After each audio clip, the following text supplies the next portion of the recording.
Você tirou uma foto dele de chapéu. Pouquinho, depois a mão volta, depois. Ô Gil, isso daqui. Não, puxa lá. Puxa lá. Só um pouquinho de chapéu.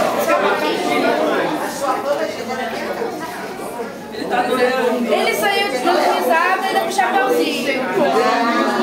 Ficou ali. Não, sabe por quê? Vai, eu tirei uma foto de chapéuzinho. Vai, agora gente. Não, Ju, tem que estar o Diego junto. É nossa teta.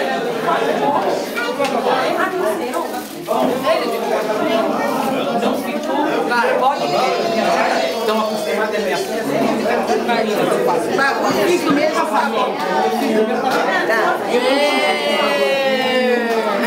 Eita, agora enfia o pé no bolo. Fica assim, depois de um dois. E ele era muito seco. Pronto, eu tirei todas as fotos. Mas você está soprando a frente. A parte que não precisa no bolo.